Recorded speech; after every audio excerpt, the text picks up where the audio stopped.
Okay, we should be live in the Facebook group. Hello, Facebook.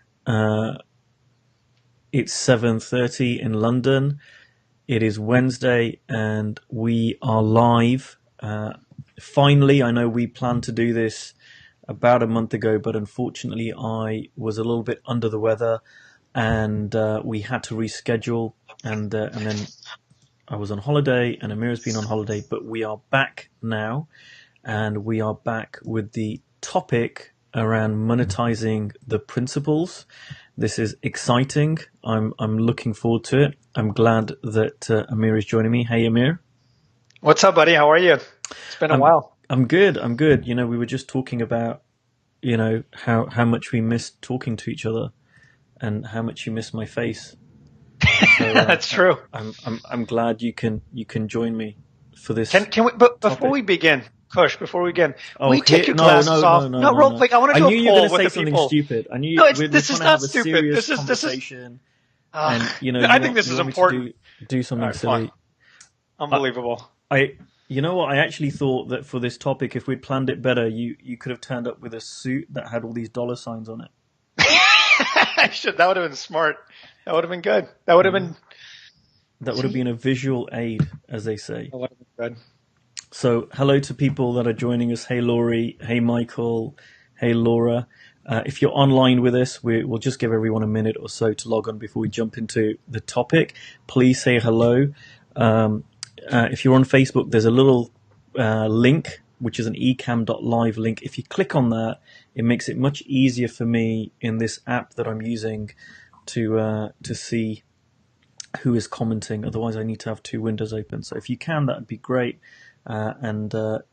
Whilst we go through this, I'll mention this later on. But as we go through this webinar today, I also want to say, if you've got any questions, we want to make this as interactive as possible. So please do let us know if you've got any questions. If you disagree with us, if you have a strong opinion either way, let us know. We'd love to hear from you. And it seems like we've got a bunch of people on. Why don't we start with this? I think most people know who you are, Amir. We had a little bit of a kind of bio about you in the I can't remember what it's called, in the post, in the event thing on Facebook. But we have new people joining our group all the time. Some of them might not know who you are, so maybe it's a good place to start off in terms of, who's Amir Karkouti? Well, my name is Amir Karkouti, and that's what I said. I am. Yes. Yeah. No, you're good. And man, I've been coaching for I don't know how many years. 6, 7 years, 8, maybe 9. I'm not. I don't even remember. But I coach. I own several chains of restaurants in San Diego. I work at a recovery center teaching the 3 principles. And lately I've been somehow got into helping other coaches, which is a perfect topic of what we're discussing. It seems to me in our community, especially in the 3 principles, there's a sense of guilt or shame for charging people something that's innate in us, something that is it's already within us. So how do we charge for that? So, it was cool because you reached out to me and said, what if we make a little conversation about monetizing the principles? I'm like, I don't know, man, that's not a good idea. But you expanded on it, and I think it was a brilliant idea. So I'm looking forward to having this conversation. Great. And one thing I will say is Amir's a guy that I've known for a very long time. I knew of him and admired him from afar. And over time, we've got to know each other a bit better. We've recently run a group together for coaches, and I've got to know him better and better. I've interviewed him for this group before as well. And one thing, if you haven't noticed already, one thing I love about Amir is he's very, very funny. He's got a great sense of humor. And what I love is that 1 minute he can be very silly and mischievous and funny, and at the next minute he can drop into this beautiful, feeling and spiritual truth. And you've got that real range to your personality, which I really admire. So I'm looking forward to this too, and I'm really glad that we could have this discussion. I don't know actually anyone else who I would do this webinar with, I think it's a perfect topic for both of us to talk about. I didn't get time today to really ask people if they had any questions before we started. Maybe the questions will come afterwards. But if you do have any questions for myself or Amir, or just generally about the topic, please leave them in the comment section below, and we will get to them as we go through the webinar. So let's just jump into the title, and I'll say a little bit about why this title. And if I miss anything out, Amir, just feel free to kind of jump in and add to this. So I've heard different things in different communities, different groups within this community. And what I heard was, and I've heard this for a few years now, that there has been a concern amongst some people in this community. Maybe some people have been around the three principles for a long time, who were around Sydney Banks, that they felt that some people were trying to monetize the principles. They felt people were trying to commercialize this understanding. And there was some real genuine concern about that it was never, and I'm paraphrasing, but this is kind of my interpretation of what I've heard, that Sydney Banks was never around making a ton of money from this. He was about really helping people end their suffering. And so there seemed to be this concern about, making money, making too much money, making it in the wrong way. And I could understand that. A few years ago, I was very mindful about, being really respectful to the legacy of Sydney Banks. I wanted to really help people. I'd got really helped myself through, various mentors and teachers and books, loads of stuff. It had massively changed my life. And I wanted to be really respectful to the group of people who were, and to Sydney Banks himself. But over time, I stopped getting so concerned about this. And in fact, the reason I reached out to Amir about this topic was it suddenly occurred to me when I heard someone talk about, again, commercialization, monetizing the principles. The immediate answer came to me that you can't monetize the principles. That's shock horror, right? That's what we're going to talk about. Now, we're not going to just leave it there. We're going to expand on this, and then we're going to talk about, well, what do you monetize? But to me, it's like saying, I want to monetize gravity. You can't. It's like saying, I want to monetize germs and bacteria. You can't. It's like saying, I want to monetize, anything that is a new paradigm. You can't monetize it. You can't monetize Newton's laws of physics. You can't monetize the periodic table as such, because these are principles. You cannot monetize it. And in fact, one thing that I feel very, very strongly about is that if you try and monetize the principles, you will ultimately fail, because they aren't a thing. They're not a thing. And no matter how much people try and make them a thing, and I've heard people talk about making them a thing, they're not. They are formless. They're formless principles. And I've spoken a lot about this year, that when I was at the Principles Conference in London, I heard George Pransky speak. And George Pransky is someone who I think is someone who's done well commercially. I think that's fair to say. He's someone who has impacted a lot of people. He's had a big impact. I think he's done an awful lot to further this understanding in the world. Now, there's some people who are really love George, there's some people who are less aligned to him, but I don't think you can argue with that. And when I was listening to George at the conference, it was so interesting because he was giving all these client stories. But what he didn't say was hey, so this was a client, and then I talked to them about the principles. And then there's another client, and I talked to them about the principles. He did, but the way in which he did it, which I loved, was he went and spoke to people who had problems. They had issues.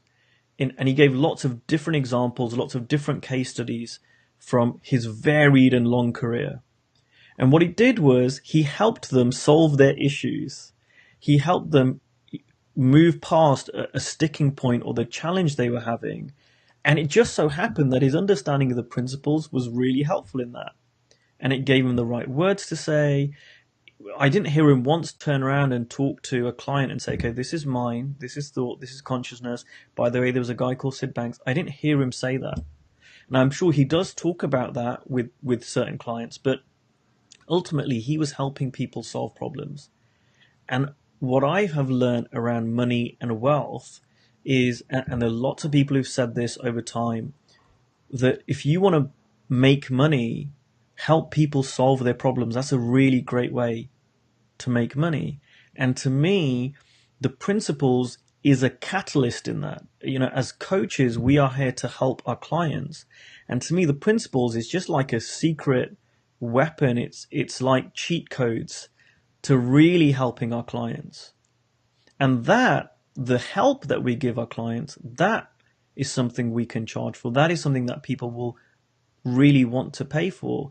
But you can't monetize the principles. What are your thoughts on that, Amir?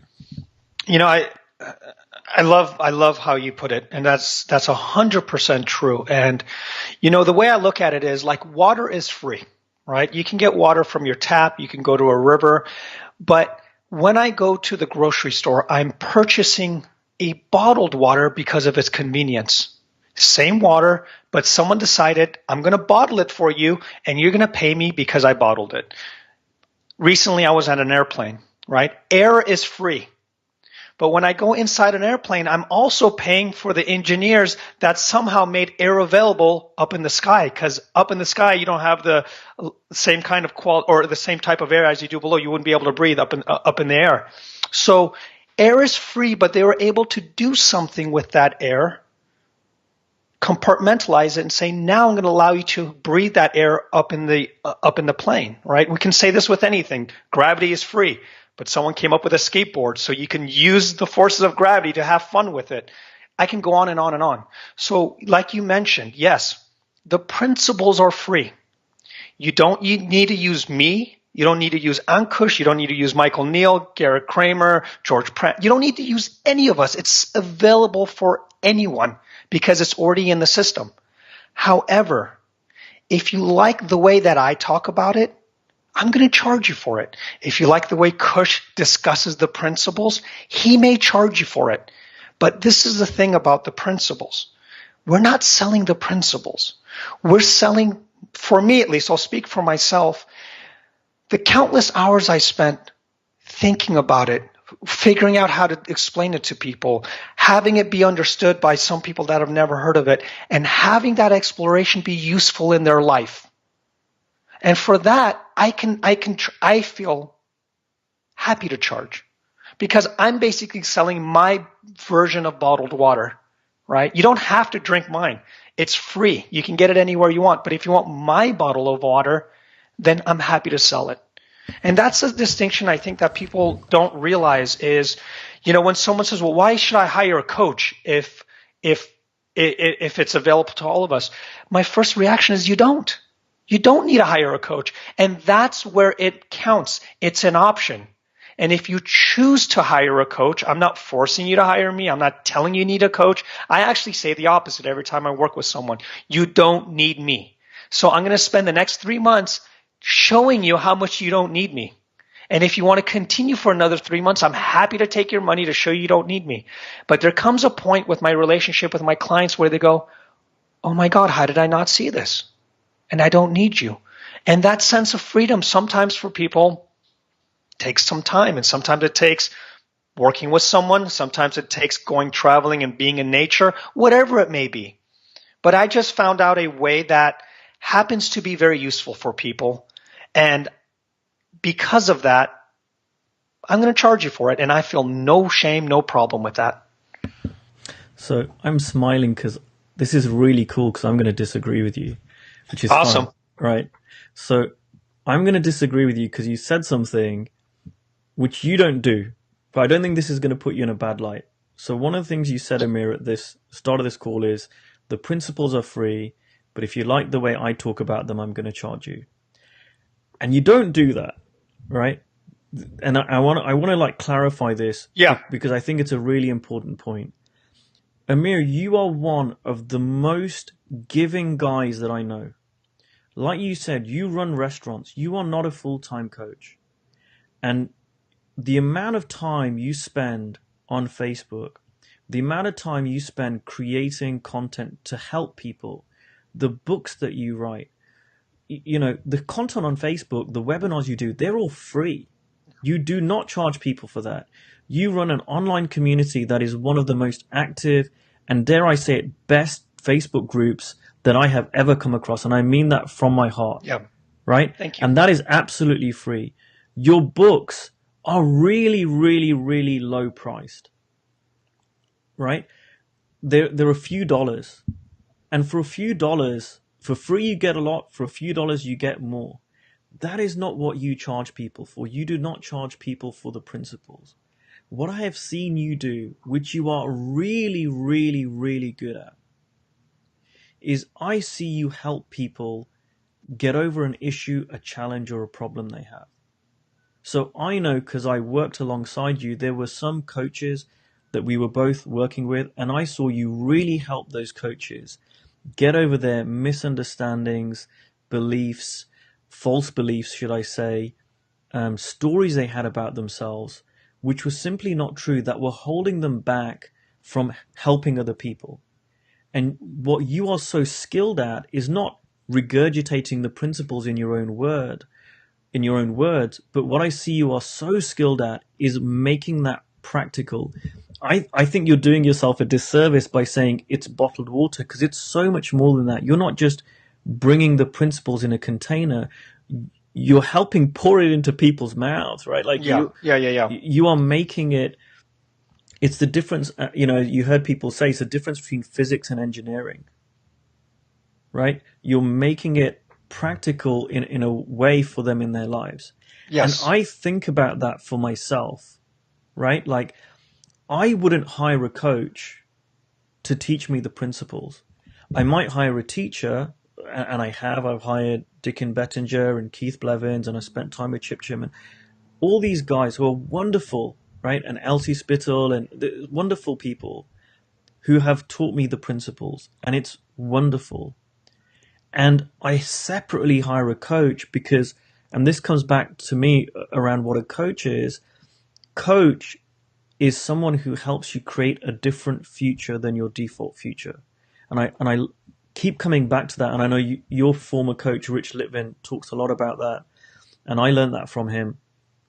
It's about, an outcome that we want. Now, the outcome might be, I don't want to be addicted to alcohol, right? The outcome might be, I want to have a better relationship with my kids. The outcome might be, I want to repair my marriage. The outcome might be, I want to grow my business.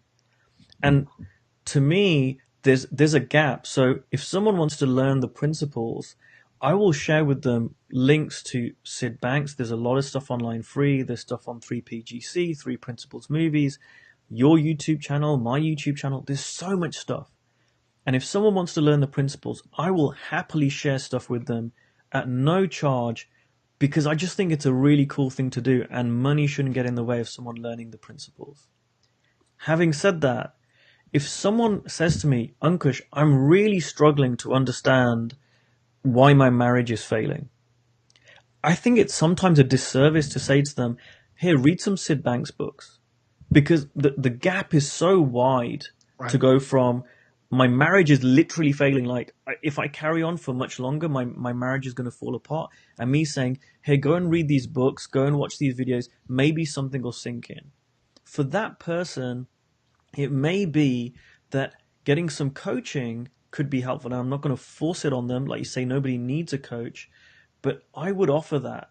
And that is what people pay me for. That's what I have paid for, not necessarily relationship coaching, but to help me with a certain outcome, a challenge, an issue. And I think if coaches really look at that, then they don't need to make the principles into a thing. And I think that's the danger. Have I said anything that you disagree with? No, I love what you said. And so the way that and the metaphor was going only so far, and I'm glad you caught that.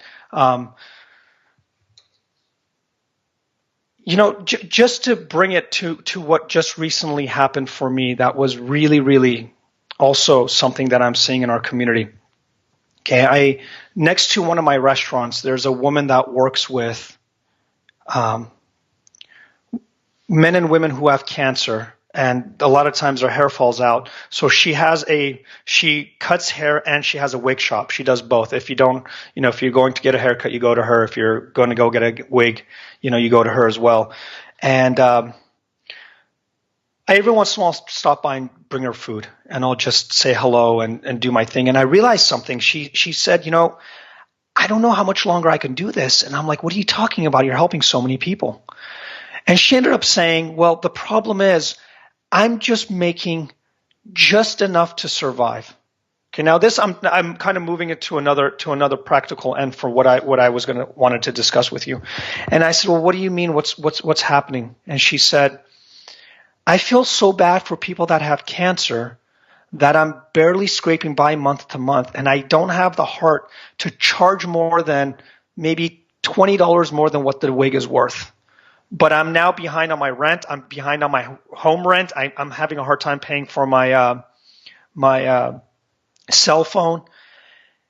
And I asked her a simple question. I said, how many people are you going to be able to help once your wig shop is gone? She said, I won't be able to help anybody. And what I'm starting to see in my community, that's why I don't even have these ideas about, am I charging too much, charging too little? Here's the thing. I charge for me enough for me to be able to run my restaurants, have a wonderful life with my family, and give back what I can for free. Right? That's what my end goal is I make enough money to be able to give back. And I really appreciate what you said about my group. You're right. I've given probably thousands of hours of my time. I've made videos, podcasts. I've been on podcast audios. My recovery center, I work voluntarily. But I do that because I make money in my profession. So matter of fact, when I work for free, it's only because I charge people somewhere else. That's how I'm able to work for free. So when people make this misunderstanding that you cannot, you need to spread the principles for free. Well, if I can't pay for a phone bill or an internet line, yes, I may be able to go to a coffee shop. I don't even know if I'd be able to if I can't afford an Uber or a car. How would I be able to give myself to share what I know, right? Even Sid Banks had enough money to fly around the world, right? He had to find a way to stay at a hotel when he was there. Now, we can debate and argue about how much is the right amount, but at the end of the day, folks, we're going to make that up. We're going to make it up. So make something up that makes sense in your professional life that will sustain you and give you enough freedom that if you so choose to give what you know away, you'll be able to do it in a way that's not going to cost you anything, if that makes sense.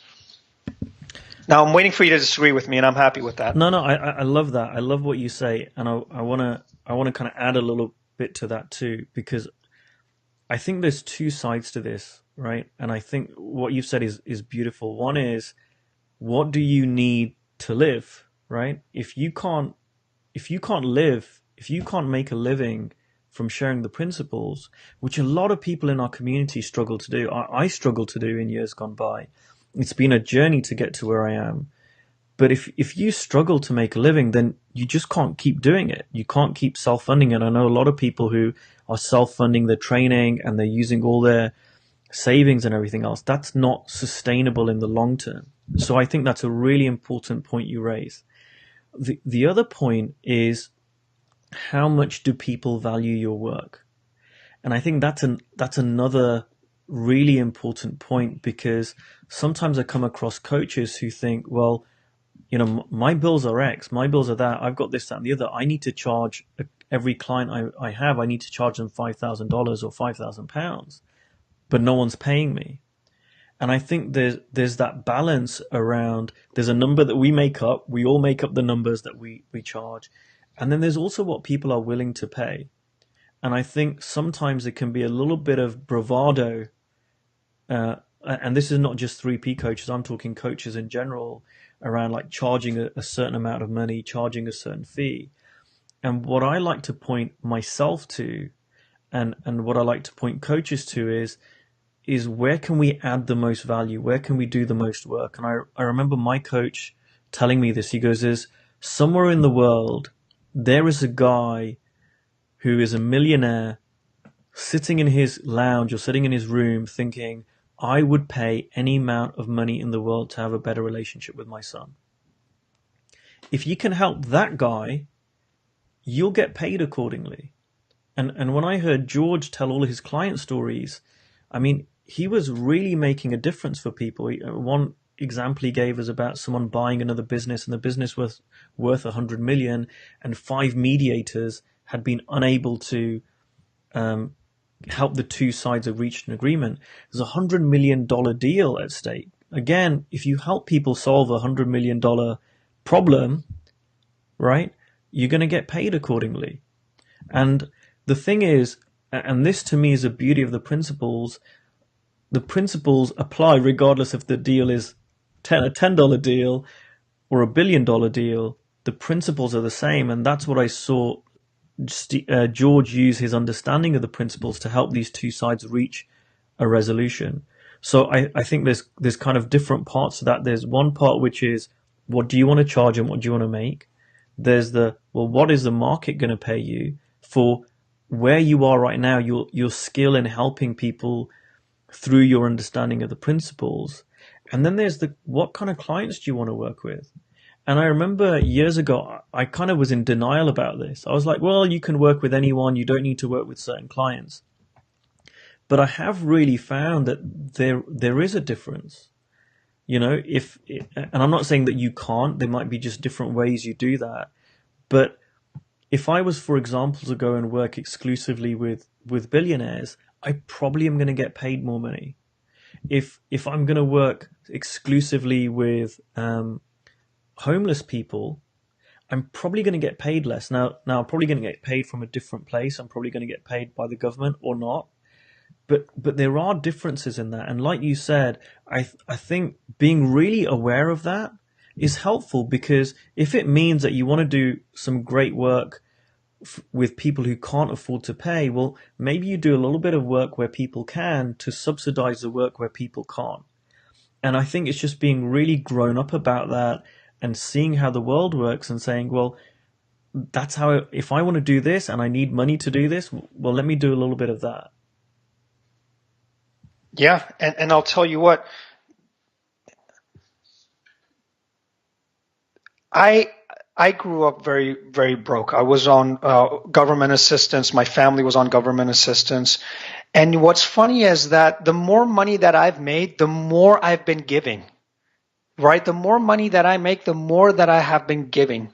And it's funny because there is still this resistance with people in our community that we shouldn't charge a certain amount. But the thing is, you don't know what I'm doing with my money. And it turns out from the coaches that I know that are in this field, they give a lot away. They ask for things, but they also give a lot. So again, for me, money is not good. It's not bad. It's not evil. It's just an exchange tool for me. And this is something that I think we could also talk about. You know, when I charge, everyone has a different reason why they charge. Some people, it's because they need to make sure that they can pay for their rent, their, vacation or whatever, their car. For me, because I own a chain of restaurants here, I don't need coaching money. I don't need it at all. I can literally coach everyone for free, but it comes at a cost. When I'm spending an hour with someone, that's 1 hour I'm not spending with my wife and daughter. So there's going to be an exchange. That's all it is for me. So all I'm saying is to that person, look, I'm going to charge you this much, and that amount of money makes it so I don't spend that hour with my daughter. Are you okay with that? Now, they can say no, or they can say yes. It's just a made up justification for me. Because remember, there's always something at a cost. And when there's a cost, for me, it's a time cost, there's got to be an exchange to make it worthwhile. So I've never had a money issue. I've never understood why people have this idea around money.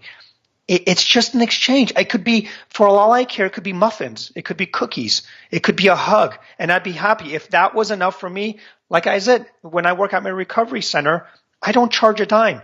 But what I get in return is I get a deeper understanding of the principles, a deeper understanding of people's psychology. So that's worth more to me in that respect than money is in that certain environment. So be very clear. Why are you charging? What are you exchanging for that amount? Now, if you're just doing it because you want to be a $20,000 coach, it's going to show, right? Like there's got to be some sort of heart. If you just took a 3-month course on coaching and all of a sudden you think you want to be a high-end coach, people are going to feel it. But people like you, people like me, people like Steve Chandler, Rich Lippman, George Pransky, that put their heart and soul into something like this and made it a professional coaching practice, there was a lot of time that we've already given up in our lives in order to help others. And that has some sort of value for me. And I have no shame in that respect charging for that exchange. And that's a little bit I wanted to share with some of those people that have been in this journey with us. We're about halfway through this webinar now, so I like to do a little bit of conversation, and I'd like to invite questions. So thank you for the lovely comments that we've been getting on this call so far. Yay for Amir Karkouti. Amir has found his own fountain and shares freely. This is a great conversation. Thank you so much for the candid and thought-provoking conversation. Thank you for all your comments. If you've got questions, please do share them with us. We'd like to get to your questions. We'd like to make this interactive. Even if you disagree with us, we did have one comment about this being a bad title to a live. I agree. I agree with Gregory. Gregory, it's my fault. It's my fault. I take ownership for that. I love you. Yeah. Any questions? Any disagreements? Whatever you've got, let us know. I want to make sure it's interactive, and we're really talking to what you're interested in. Whilst we wait for any questions to come in, what I wanted to say with regards to what you're talking about is this comes back to like Sid to me, right? It's in the feeling, and I was listening to some old Sid recordings when I was on my holiday on the flight, and I kept hearing this, right? Like, it's in the feeling, it's in the feeling. And I've heard this hundreds of times before, but it kind of hit me on a deeper level. And really what comes beyond the money, I mean, the money will come, but what people feel is your integrity. People feel where you're coming from. Like, we can just tell, right? I recently had the floor done in our kitchen because we had a leak. And we had different people coming to look at it. And we could just tell someone walked in, we could tell this person doesn't care and they're a cowboy. And we could tell when someone really cared about the work they were doing. And that's flooring. No offense to any flooring fitters in here, right? But that's flooring. And coaching and helping someone with their life, it's so much more. And I think, I think this is a compliment. I often get comments from people who will say, people who are not yet clients, and maybe we'll talk and they'll say, I don't quite understand what you're saying, right? But I really like the feeling. And people connect on that level. They really do. And I'm seeing that clearer and clearer and clearer for myself. And I'll give you an example. I see Dickin. I love Dickin Bettinger. I think he's such a sweet man. He's so great. You can't help, or I can't help, hanging around Dickin and not smiling and laughing with him and just feeling the love that man emanates because of his understanding of how life works. Just through his being, he helps me understand it better for myself. Now, I don't think it's any coincidence that Dickin doesn't seem to have any problem getting clients.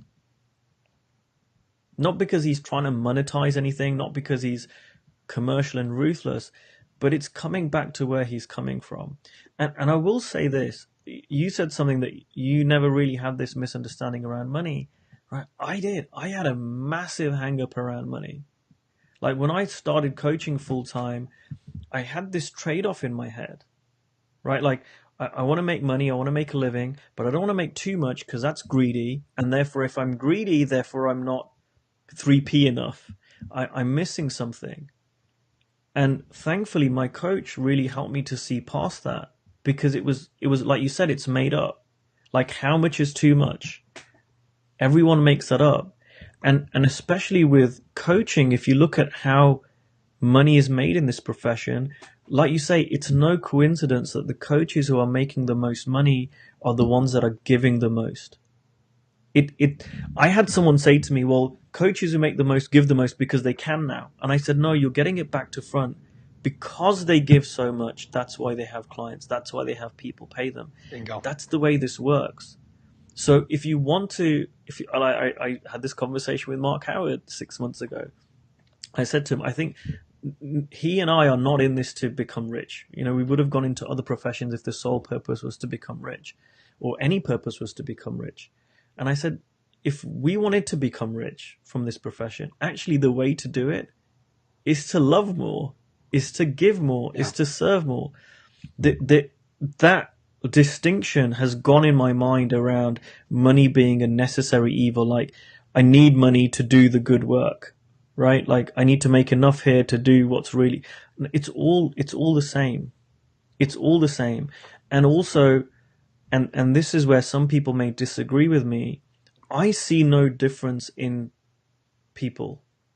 So I've heard some people say, well, one group is more deserving of learning the principles, that it's more needed with them than someone else. And I will always challenge people. I'll say, who is to say that someone who's a homeless drug addict is any more or less deserving of hearing these principles than a drug addict CEO or a stressed out CEO? I'm not saying the CEO is better or the drug addict. I'm saying it's equal. I see people as the same. And I think that one thing that I feel sometimes we can forget in our community is that this is about helping people. Who cares about, how we exactly do it? What's the exact words we use? To me, you said something beautiful around racism about 6 months ago. You said you don't care about the words someone uses, with you or against you. All you look at is their intention. Where are they coming from? And I think that is so true here. It's about where we're coming from. If we're coming from a place of, I want to make money, I have an ego desire to be a $20,000 coach, a $50,000 coach, a $5,000 coach, people feel that. They feel that intention because it's about you, the coach, and not about them, the client. But if you come from a place of, I really want to help you, if it's helpful, right? I want to carry on this conversation, and I see the God in you. I see what you don't see in yourself. And my coach has done that for me. And my mentors have done that for me, and I'm getting a little emotional, but that's such a gift. And people feel that.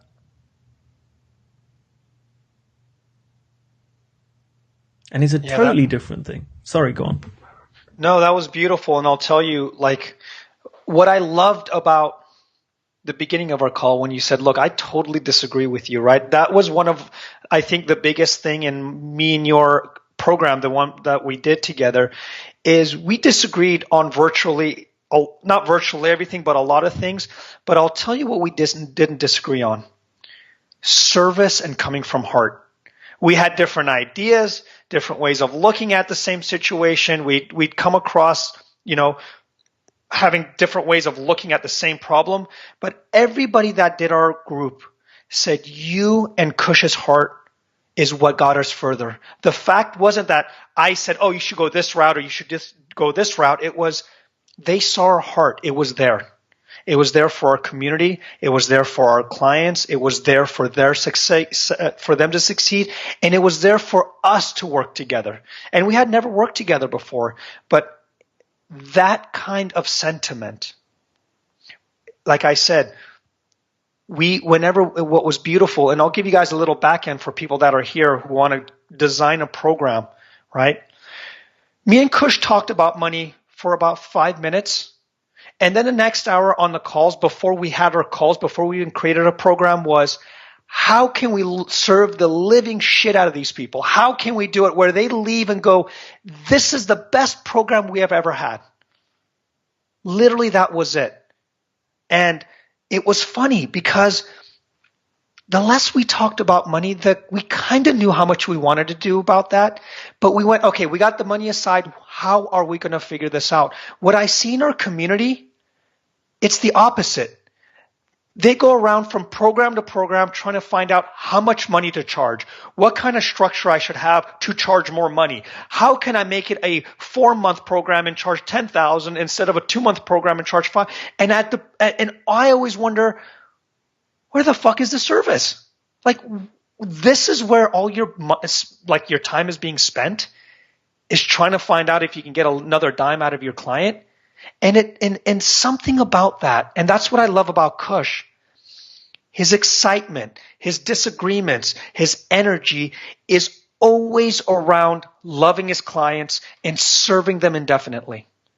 Now, everyone that's here watching this, look, I'll be honest with you, I don't know how much to charge. I still have, in a sense, I don't mind charging, but I do get confused. Should I charge this much or not?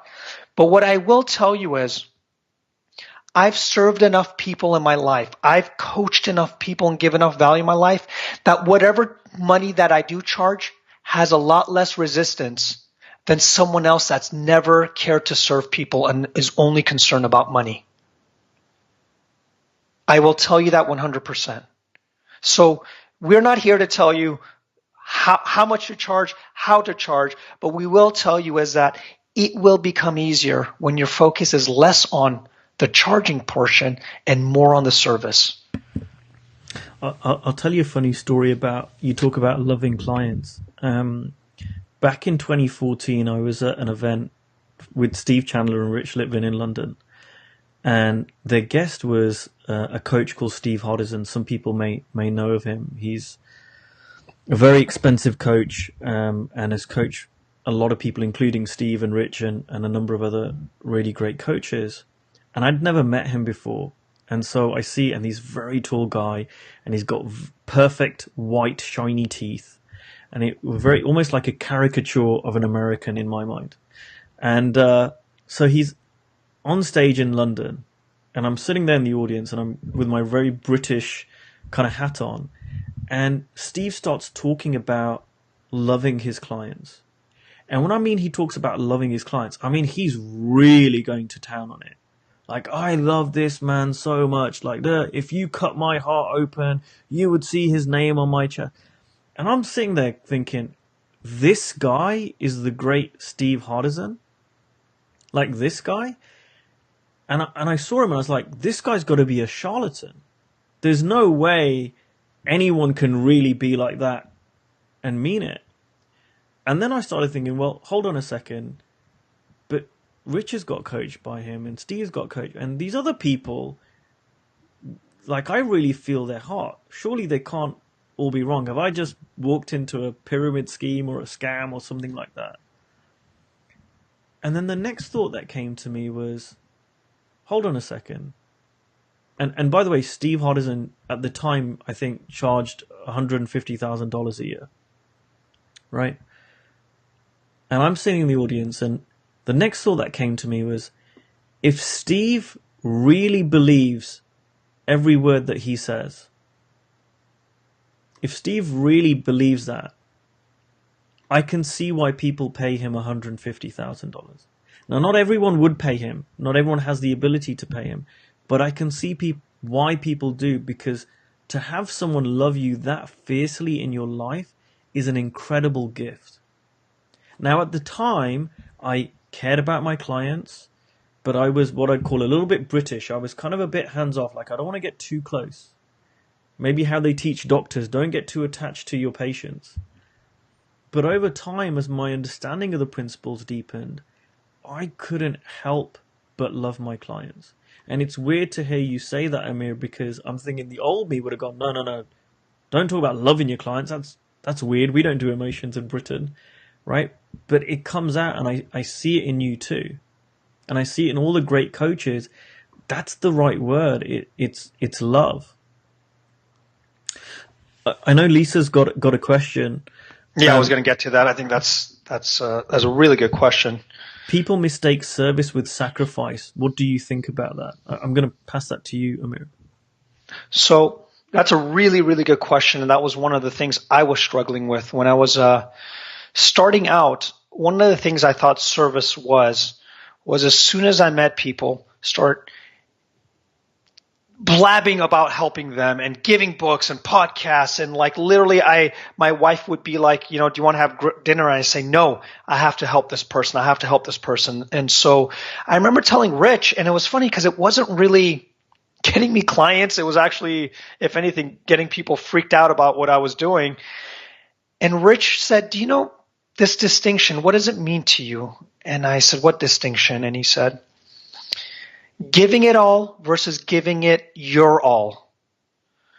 And what I was realizing is I was giving it all away. Everything, my time, my energy, my personal space, versus giving what I have available that would be useful for clients and allows me to have a professional coaching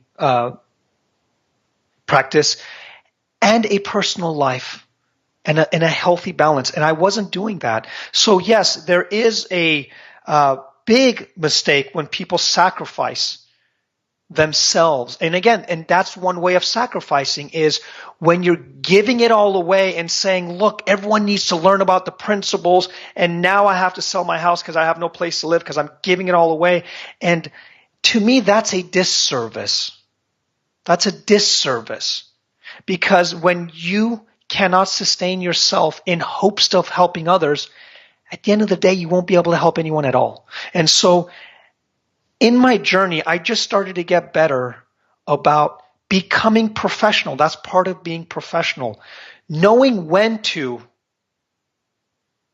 have your services be useful, knowing when someone has an open ear, and knowing when someone is willing to do the work, the internal work or the external work or whatever it may be, for them to thrive. Because there was people that could care less what I had to say. I'm giving them books and they would say, oh, I didn't have time to read it. Well, here's an audio book. Oh, I don't have time to read that either. Oh, here's a 10-minute clip I shortened down for you. And they're like, oh, I lost the email. And I went, well, what am I doing? And so, yeah, that's something that for me was difficult. But the more you value your profession and make it professional, it turns out the more others will see the value in it too. And the more you guard your profession, just like when a doctor clocks out, when he goes home, he doesn't go around knocking on people's doors and saying, hey, you know what, let me check your heart, your blood pressure. He tells them, I'll be back tomorrow at 9 o'clock in the morning. Come to my office and I will be able to fully take care of you because I have the equipment, I have the faculty, and this is where I do my best work. And it turns out when I didn't have the energy, I didn't have the availability to be present, I couldn't do the best work. And so, yes, you have to keep that into consideration when you are becoming a professional coach. I don't know if you have anything to add to that or to disagree with. To me, this just comes back to love. That's what was coming up as I was listening to you.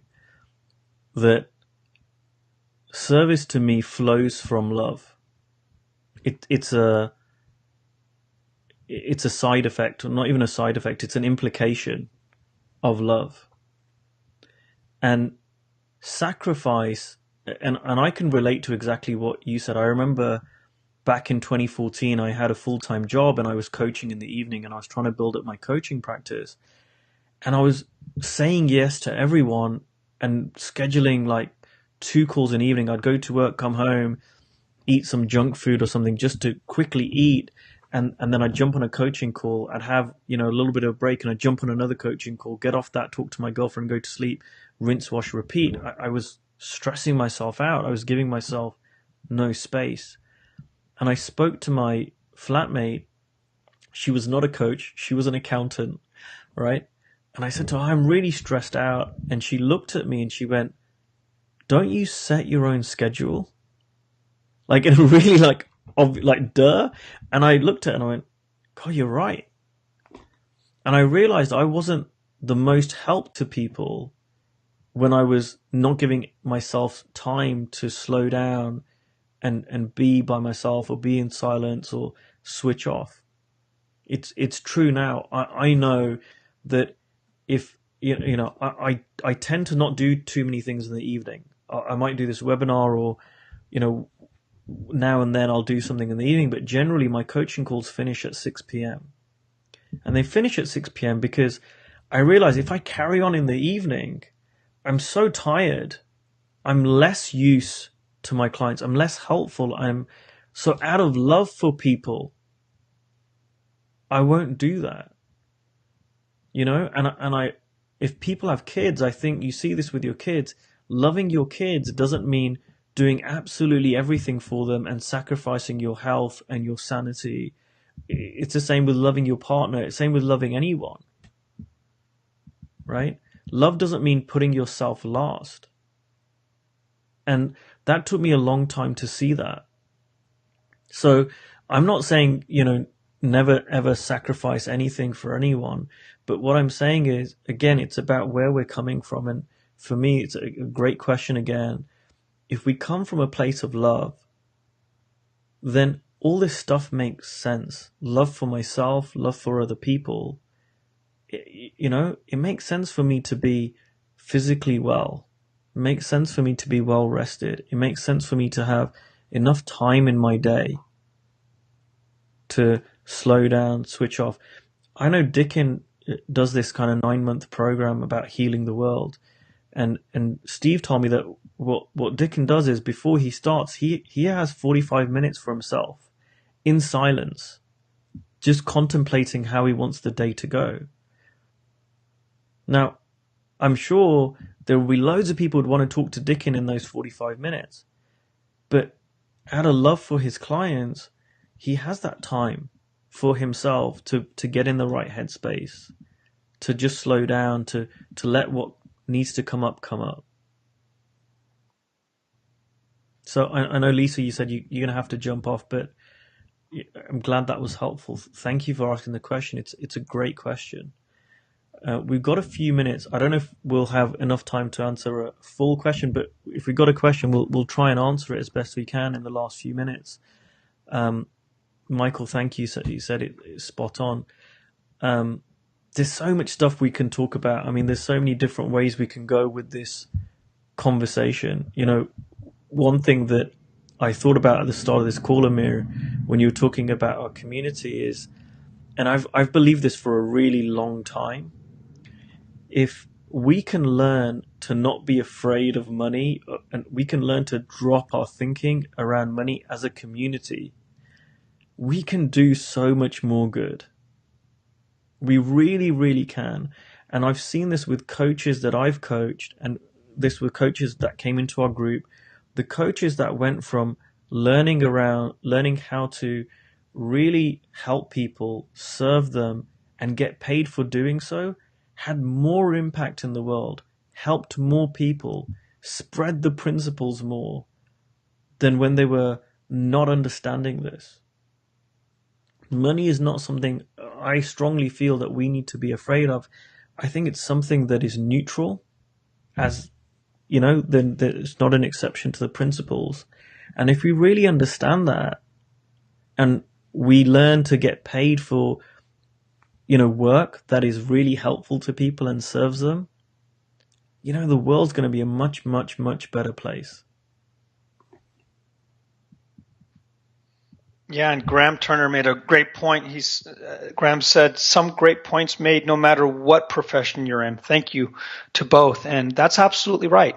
This is not, and that circles back around the title that Kush made, which is how to monetize the principles, right? In a sense, he's basically saying how to monetize love, because that's what it is. You cannot monetize love.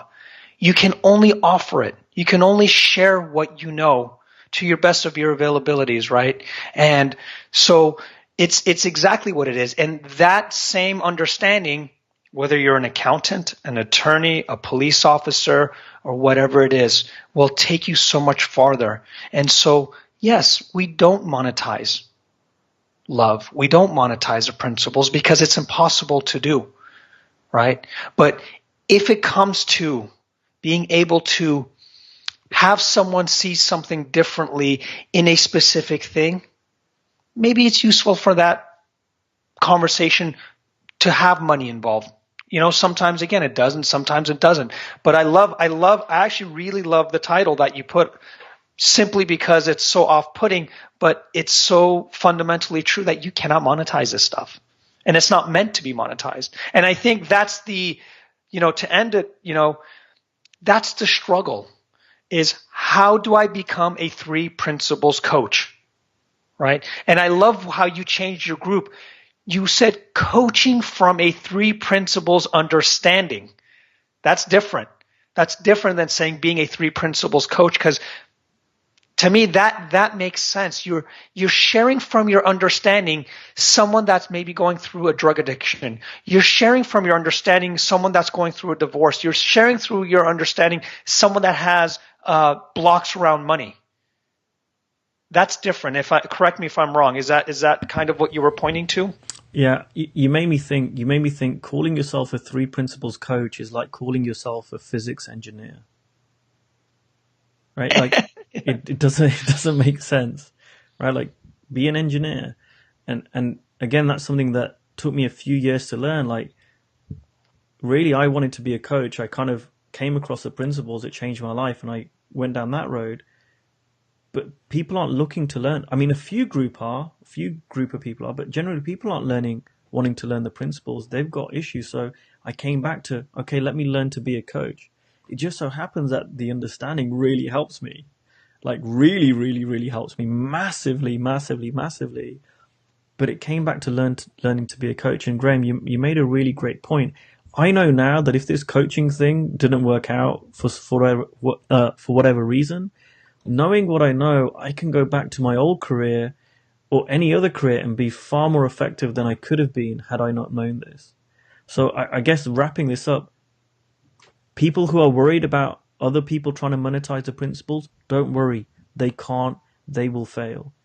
If you are thinking about monetizing the principles, you can't. I would encourage you instead to learn what people will pay for and help them with that. Now, just to end, Amir, if people want to find out more about you, if they want to find out about your group, how can they do that? My group is What the F Are the Principles Facebook group. If you go It's to a very spiritual title. Yes, and actually the short link to that, in case you can't find it, is www.welovesid.com, SYD.com, and it links you directly to the Facebook group. And I have my book, What the F Are the 3 Principles. It's a book you can get on Amazon. The audio is coming out in about 10 days. I'm really looking forward to that. And I'm looking forward to what we may or may not do a program together for coaches. Again, we had a really successful run, and it was just really fun to do. And that's what I'm going to do. And let me ask you the same question. What are you up to? I'm looking forward to Christmas right now. I've had a busy year. I've put some time towards this group. I've been really focused on my men's group, the powerful men's group again, and I've got my immersion coming up next year. And I'm going to think about what to do next year. I know you and I have talked about doing a group together, so we'll let people know what's happening with that. And I'm in conversations with Steve, exclusive, but I'll let you know if anything comes about with that. So right now I'm looking forward to slowing down and entering into Christmas. And this is for you, Amir. I'm taking Yes. off my glasses. Look at this. So for those, just to end this, more important than anything we talked about, should Kush have glasses or no glasses moving forward on his webinars? And that will make my heart melt. And this is purely out of service and love, Ankush. I just want to let you know that. I feel the love. I feel Okay, the love. good. All right, everyone. Thanks for joining us. Take care, everyone. Thank you so much.